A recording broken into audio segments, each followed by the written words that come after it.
A questão central será: sou amigo do pioneiro. O pioneiro é o mais agressivo, o mais cooptador desde o início.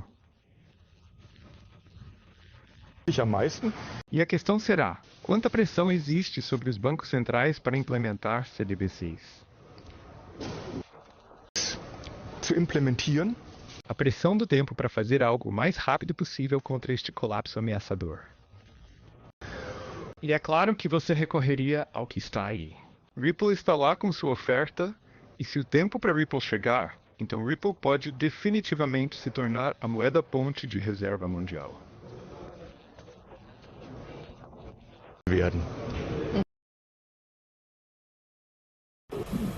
A implicação agora é a seguinte: se você projetar o julgamento Ripple de Taurus em Ethereum e ETH, então o julgamento Ripple é adequado para a moeda ETH.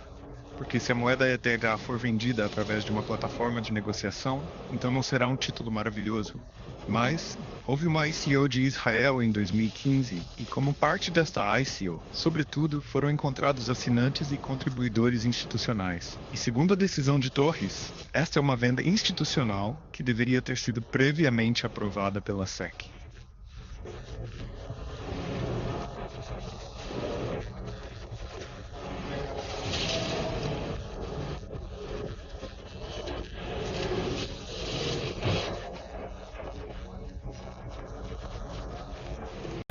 Como a Fundação Ethereum não fez isso, ela está exatamente na mesma armadilha que o Ripple Labs. Ou seja, ela agiu legalmente de forma incorreta, agiu ilegalmente, e nesse caso, repassou moedas eletrônicas para investidores institucionais sem a permissão da SEC. E isso é uma ofensa punível. E você certamente terá que investigar isso, porque a coisa toda é muito deblio e é muito nebulosa para nós, e você não sabe exatamente quem desenhou naquela época. É claro que a declaração deste Steven, o Joseph, é muito interessante, porque à medida que o tempo passa, certas coisas ficam mais aparentes.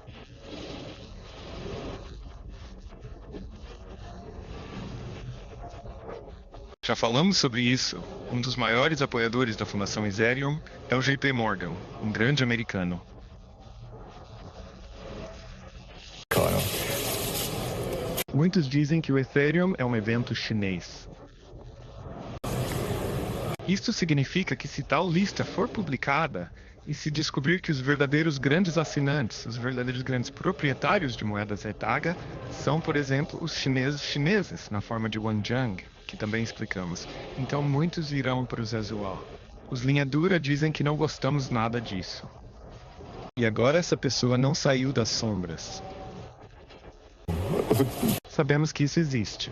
E não se trata de qualquer um. Ele é o advogado que deu suporte jurídico ao Ethereum ICO em 2015. Então ninguém está falando. Ao longo dos anos, ele expressou isso em outros tweets. Foram feitas tentativas de silenciá-lo, e ele foi até ameaçado com pena de prisão. Agora, retirei esse de todos os tweets porque ele realmente mostra a direção que estamos tomando. Esse é um tweet do dia 23 de setembro, então não faz muito tempo. Sou uma das únicas pessoas que tem a lista de Is distribuída aos colaboradores. Isso significa que ele é um dos poucos que sabe quem recebeu quantas moedas na ICO, e logo no início, como parte de uma venda institucional. Isto é interessante, porque é exatamente isso que a decisão de Torres denuncia como ilegal. Vou deletar a parte do meio. Agora estamos entrando lentamente no crime político. Todos os documentos são armazenados em vários lugares com vários advogados e outros. Por isso são seguros e nunca serão um gargalo. Então ele protege suas apostas. Sabemos disso pela televisão. Se alguém dissesse, se você fizer algo comigo agora... Este não é original. Já espalhei a informação tantas vezes que quando fazemos alguma coisa, ela ainda sai. E sim, ele está avançando agora, e claro, muitas pessoas estão seguindo o exemplo, especialmente a comunidade Ripple. Unity? Você tem que saber, Ripple é mais velho que Ethereum, 2 anos. E surge a pergunta, por que Ethereum obteve o passe livre em 2018? Então você não é um título. E Ripple foi acusado 2 anos depois pelas mesmas pessoas de emitir um título.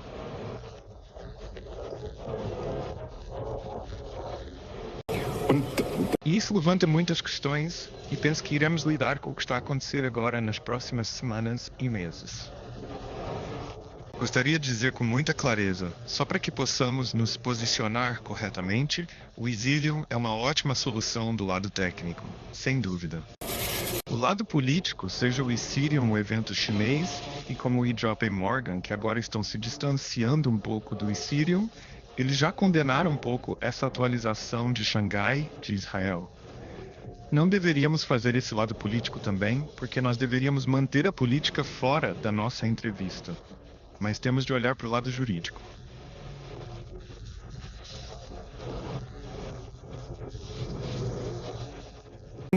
E se eu pegar a decisão do Torres em relação às vendas institucionais, então a Fundação Ethereum e os criadores, os responsáveis, terão que lidar muito aqui.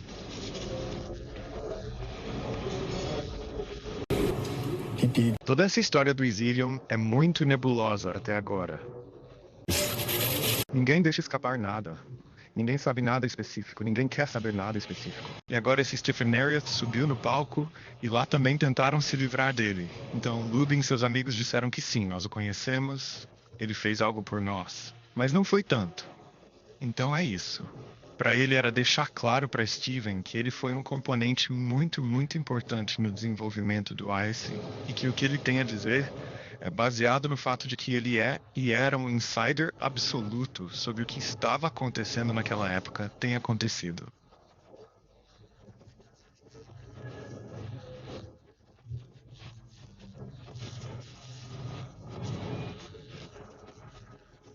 Ele agora forneceu esta prova.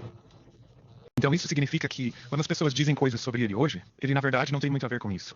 Então isso é invalidado. E na semana passada, como mencionei, ele publicou um tweet no qual dizia que em 2015 gravou 3 horas de comunicação telefônica com Vitalik Buterin e estou disponibilizando para download para audição e também como roteiro.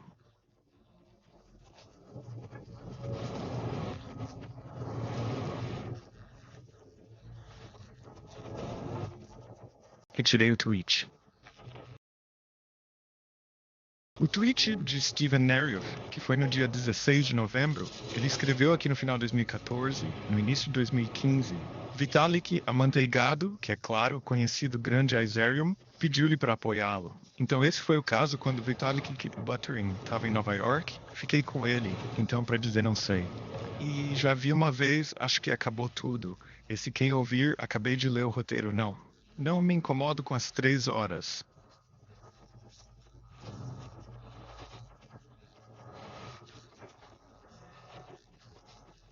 Mas uma coisa é certa, este homem é um insider. Este homem ajudou e apoiou operacionalmente e ajudou e apoiou legalmente quando o Ethereum estava indo mal em 2014, 2015 e estava no limite. E esta fita de 3 horas deixa bem claro que todos os fabricantes do Ethereum, liderados por Buterin e Joseph Lubin, já estavam cientes de que se continuassem como antes, estariam violando as leis de segurança da SEC.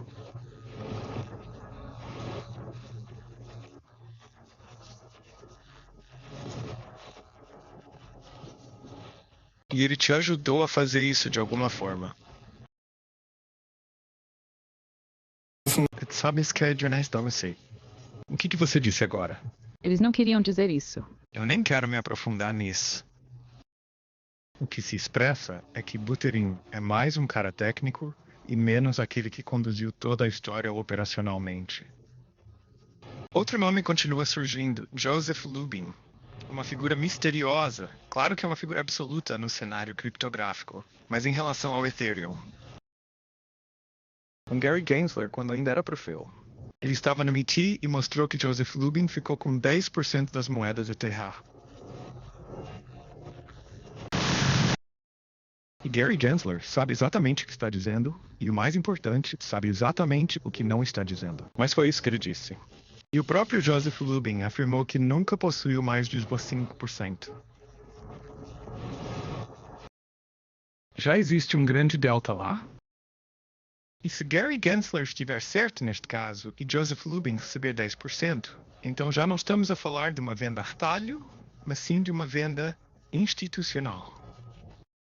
E uma venda institucional, sabemos, tem de ser aprovada pela SEC, o que não acontecia naquela altura. Então, a partir daí, um círculo pode se fechar. Esse é o começo com a declaração. Estou aqui, sou digno, tenho algo a dizer, e do jeito que está indo, ele provavelmente continuará cuidando desse caso com apoio jurídico e será interessante ver o que está por vir.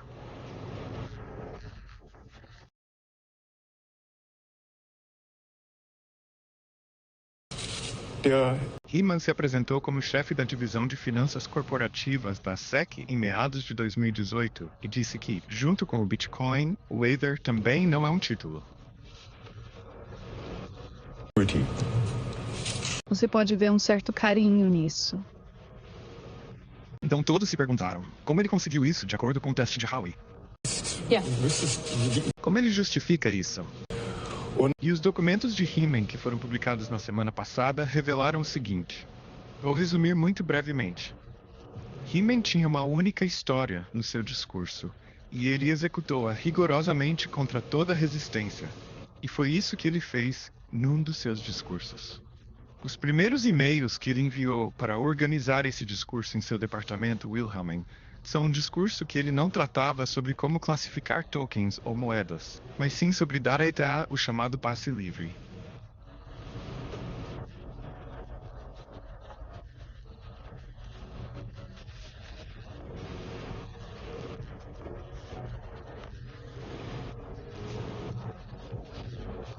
Por quê?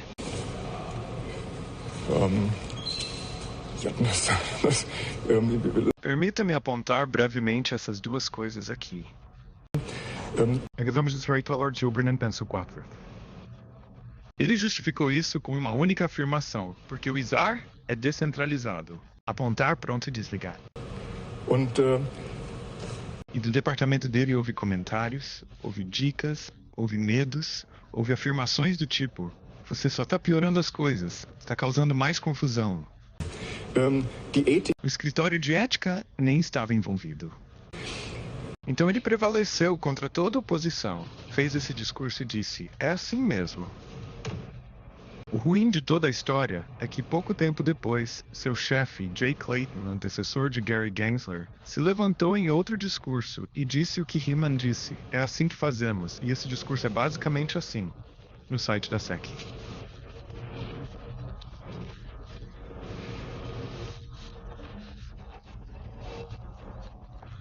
E assim o teste de Howey, que durou tantos anos e no qual as pessoas realmente queriam continuar a trabalhar, foi substituído pelo chamado teste de Heman. Na verdade, este é um termo bastante malicioso. Na verdade, essa é toda a história. Não desenterramos esses documentos, a não ser o fato de que agora sabemos que Eastgate era assim que se chamava naquela época. Ethereum, Watergate, Eastgate, que realmente aconteceu. E é isso que esses documentos mostram. 60 e-mails, 52 anexos de forma clara. Ele não deu ouvidos a ninguém, apenas fugiu. Mas por que os dois estão se metendo em tantos problemas quando se trata disso, principalmente com Ida? Eu acho que quando você se aprofunda nisso, menos você realmente quer saber sobre a coisa toda. Acho que precisamos trabalhar em algumas coisas.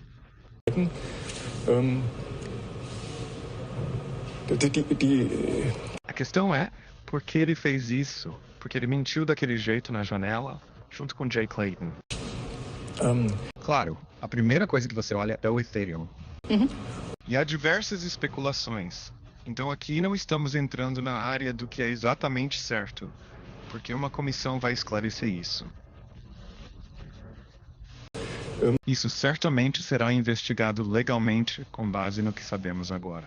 Por exemplo, há a declaração de que 2 semanas mais tarde todos os funcionários do governo tiveram de revelar se tinham ISA no seu depósito. Sim ou não. Se for um valor mobiliário no caso de um não valor mobiliário, ninguém é obrigado a divulgá-lo. Você tem que saber que Heman trabalhou anteriormente em um escritório de advocacia Simpson Thacher. E este escritório de advocacia recebeu muito dinheiro da Fundação Israel, e durante o tempo em que esteve na SEC, ele recebeu milhões de euros deste escritório de advocacia. Então há também esta história de escritório de advocacia. Por exemplo, 2 semanas antes deste discurso, Ethereum Classic foi listado pela Coinbase.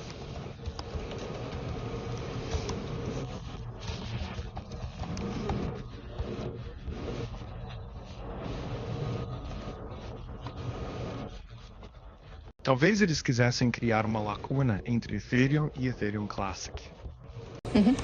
Pouco depois deste discurso, foi feito um grande aumento de capital. Muito dinheiro foi arrecadado da Fundação Ethereum. Talvez você também quisesse. Não se sabe. Existem muitas razões. O que também é certo, e é por isso que isto está certamente a ser investigado, é que antes de fazer este discurso, ele fez algo que normalmente não deveria ser feito. Ele comunicou-se diretamente com Vitalik Buterin sobre este assunto. E isso também pode ser visto claramente nestes documentos. E ele foi avisado sobre isso também. Então muitas coisas não correram tão bem. Tem muita fumaça, e onde tem muita fumaça também tem fogo.